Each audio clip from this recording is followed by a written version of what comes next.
ഇനി നമുക്ക് നമ്മുടെ ഈ വിജയത്തിലേക്ക് വരാം.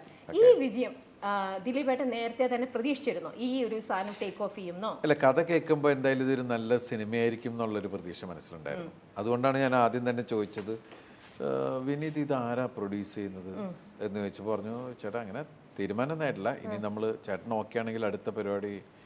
ഞാൻ പറഞ്ഞു, ആരെയും അന്വേഷിക്കരുത്, ഞാൻ തന്നെയാണ് പ്രൊഡ്യൂസർ എന്ന് പറഞ്ഞിട്ടാണ് നമ്മളത്.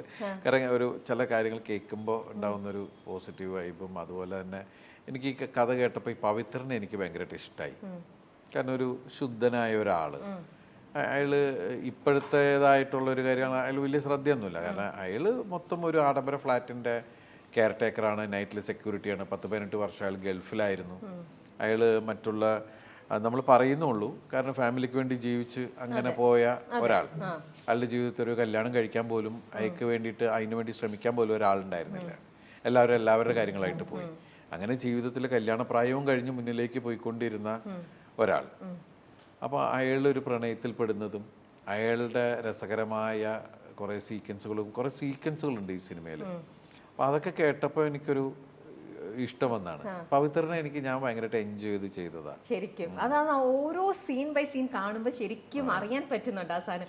പിന്നെ എനിക്കൊരു ക്രൈം ത്രില്ലർ നമ്മൾ കാണില്ല, ഒരാളെ കൊന്നു എന്നിട്ട് നമ്മളെ കൊന്നത് ആരാണ് എന്ന് പറഞ്ഞ് അന്വേഷിച്ച് നമ്മളിങ്ങനെ ആ ഒരു അതോടെ ഇരുന്ന് ആദ്യമായിട്ടാണ് ഈ സിനിമയിലെ നായിക ആരാണ് എന്നുള്ള ഒരു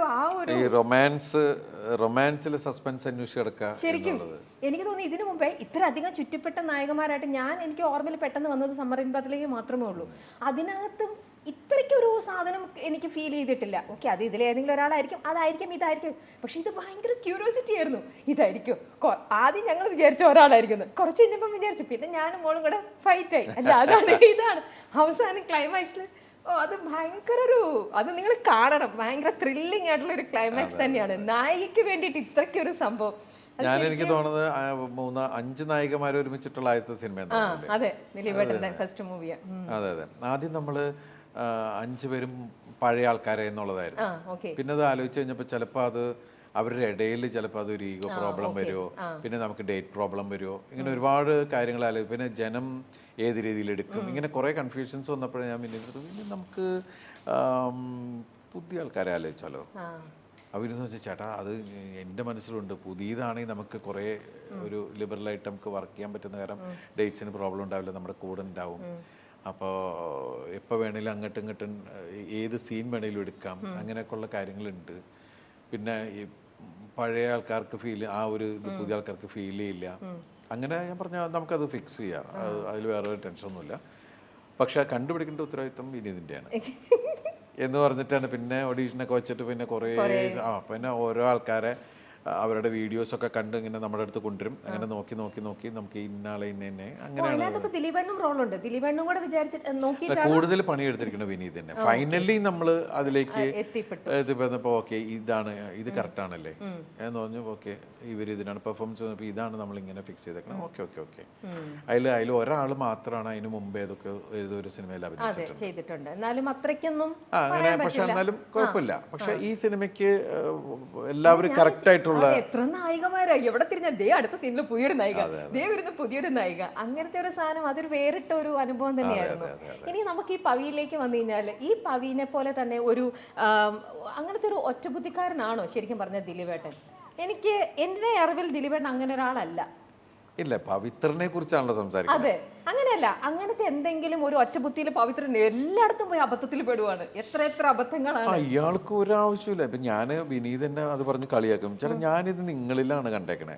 അപ്പൊ ഞാൻ ഒന്നുമില്ല, ഞാൻ അഭിനയിച്ച് കഴിഞ്ഞിട്ട് ഞാൻ ഈ മോണിറ്ററിൽ പോയി, ഇപ്പൊ നമുക്കിത് കാണാലോ. അപ്പൊ കണ്ടപ്പോ ഞാൻ പെട്ടെന്ന് ചിരിച്ചുപോയി. ഇയാളൊരു കാര്യമില്ല, ഒരു പെണ്ണും ഒരാണും കൂടി ഒരു ഫ്ലാറ്റിൽ റൂമിൽ പോണെന്ന് പറഞ്ഞു ഉടനെ അതിന്റെ ഒരു ആവശ്യം ഇയാൾ അതിന്റെ പുറകെ പോയി. ഇയാൾ ഉണ്ടാക്കണ കുഴപ്പങ്ങള്, ഇയാളുടെ മണ്ടത്തരങ്ങളൊക്കെ കാണുമ്പോൾ ഞാൻ എന്തിന്റെ ചോദിക്കുന്ന സംഭവം ഉണ്ടല്ലോ. കാരണം ഇയാളുടെ ഒരു പഴമക്കാരനും ഇയാള് അങ്ങനെ, അതുകൊണ്ടാണ് നമ്മൾ മറ്റേ ക്യാരക്ടറിനെ കൊണ്ട് പറയുന്നത്, നിങ്ങൾ പോയി ഒന്ന് അപ്ഡേറ്റ് ചെയ്യും. ഇയാൾക്ക് പഴയ കണ്ടതും കേട്ടതും ഒക്കെ കേട്ട് പഴയ ഇതിലിരിക്കുന്ന ഒരാള്. അയാളുടെ സ്വഭാവം ഇപ്പോഴത്തെ ഒരു ട്രെൻഡിലല്ല പുള്ളി പോകുന്നത്. ഇപ്പൊ ഒരു ആണും പെണ്ണെന്നൊക്കെ പറഞ്ഞാൽ ഭയങ്കര ഫ്രണ്ട്ലി, വാടാ പോടാ റിലേഷനിലാണ് പോയിക്കൊണ്ടിരിക്കുന്നത്. അതൊന്നും അയാൾക്ക് ഉൾക്കൊള്ളാൻ പറ്റാത്ത കാര്യങ്ങളാണ്. അപ്പോൾ അങ്ങനെയുള്ള ഒരാൾ കാരണം വെച്ചിട്ടുണ്ടെങ്കിൽ അതുകൊണ്ടാണ് അയാൾ കാണിക്കുന്ന മണ്ടത്തരങ്ങൾ ചിലപ്പോൾ എൻ്റെ അടുത്ത് കുറച്ച് പേര് പറഞ്ഞു അത് നമ്മൾ പഴയ സിനിമയിലുള്ള രീതിയിൽ ഞാൻ പറഞ്ഞു ഇയാളൊരു പഴയ ഒരാളാണ്, ഇയാളുടെ ചിന്തകൾ പഴയതാണ്. അപ്പോൾ അതുകൊണ്ടാണ് ഇയാൾ ഈ ശരിക്കും പറഞ്ഞാൽ ആ ഡോറിൽ പോയിട്ട് മുട്ടിക്കഴിഞ്ഞിട്ട് പിന്നെ അയാൾ വരുന്നു എന്ന് അറിഞ്ഞു കഴിഞ്ഞപ്പോൾ പിന്നെ അയാൾക്ക് എങ്ങനെ രക്ഷപ്പെട്ടേ പറ്റുള്ളൂ. അപ്പോൾ ഓടി സ്റ്റെപ്പ് ഇറങ്ങാൻ ടൈം കിട്ടൂല. അയാളുടെ ഇമേജിന് അയാളുടെ മാനത്തെ മനുഷ്യൻ ജമ്പ് ചെയ്യണം. അപ്പോൾ അത് നമ്മുടെ പഴയ സിനിമകളിലുള്ള ഞാൻ പറഞ്ഞ ആ സമയത്ത് അയാളുടെ പഴമയ്ക്ക് അയക്ക് തോന്നുന്നത് ബുദ്ധിയാണ്. ഞാൻ അത് കണ്ടിട്ടാണ് ഇയാൾക്ക് എന്തിൻ്റെ കേടാണ്. അപ്പോൾ വിനീത് പറഞ്ഞു ചിലപ്പോൾ ചേട്ടാ ഇപ്പോഴത്തെ ഒരു ഇതിൽ ചാട്ടം നമുക്ക് വേണോ, അതല്ലാതെ നമുക്ക് വേറെ ആംഗിൾ എന്തെങ്കിലും പിടിച്ചാലോ എന്ന് പറഞ്ഞു. ഇയാളുടെ സ്വഭാവത്തിന് ഇയാൾക്ക് അതേ ചെയ്യാൻ പറ്റുള്ളൂ. ചെരുപ്പ് ഊരിയിട്ട് ആരെങ്കിലും ചെയ്യുമോ, സ്റ്റെപ്പ് ചാടുക എന്നൊക്കെ പറയണത് അതാണ് ഇയാളുടെ. വന്നിട്ട് ഇയാൾ വന്ന് പറയണ മാറ്റർ വേറെയും ഒക്കെ പറയാം. അപ്പം അതൊക്കെ ഒരു ആ രീതിയിൽ അല്ലാണ്ട് അത് നമ്മൾ അപ്ഡേറ്റ് ചെയ്യാത്തതിൻ്റെ അല്ലേ, നമ്മൾ കഥാപാത്രത്തിനെയാണ് പിടിച്ചിരിക്കുന്നത്. അങ്ങനെയൊക്കെ എത്തി. ഇപ്പം ഇനി ഈ സിനിമയിൽ എടുത്തു പറയേണ്ട ഒന്ന് നമ്മുടെ ബ്രോയാണ്. അത് തമ്മിലുള്ള ആ ഒരു അറ്റാച്ച്മെൻറ്റ് ഈ കാണുമ്പോൾ ഉണ്ടല്ലോ നമുക്കൊക്കെ ഭയങ്കര ടച്ചിങ് ആയിട്ടുള്ള ഒരു സംഭവം തന്നെയായിരുന്നു. ഇപ്പം ദിലീപേട്ടനെ വെച്ച് നോക്കുമ്പോൾ ദിലീപേട്ടന് ഡയാനയുണ്ട്, അർജുനുണ്ട്, ബ്രോയുണ്ട്. ഇതിലിപ്പം പെട്ടെന്ന് ദിലീപേട്ടനായിട്ട് ആദ്യം അടുത്തത് ഇതിൽ ആരായിരിക്കും? അർജുന ആണോ? എത്ര സമയത്തിനുള്ളിൽ അർജുൻ എടുത്തു? അർജുൻ വന്ന് കുറച്ച് ദിവസം അർജുൻ എന്ന് പറഞ്ഞാൽ എന്നേക്കാൾ കൂടുതൽ ഫെസിലിറ്റി ആണെന്ന് അർജുൻ. ഞാൻ പടത്തിൽ ഹീറോയാണ്, പക്ഷേ അർജുന് AC അന്നൊക്കെ AC റൂം അത് അതിന് നോക്കാൻ ആൾക്കാർ. പക്ഷെ അർജുനായിട്ട് അടുത്ത് കഴിഞ്ഞപ്പോൾ ഈ അർജുന് അവർ ഭയങ്കരമായിട്ട് സ്ട്രിക്റ്റ് ഇതായിരുന്നു ട്രെയിനേഴ്സ് അവർ അതിൻ്റെ. അപ്പോൾ ബ്രില്യൻ്റ് ഡോഗായിരുന്നു. ഞാൻ ഇത്രയും നായ്ക്കളുടെ കൂടെ അഭിനയിച്ചതിൽ ഏറ്റവും ബ്രില്യൻ്റ് അർജുനാണ്.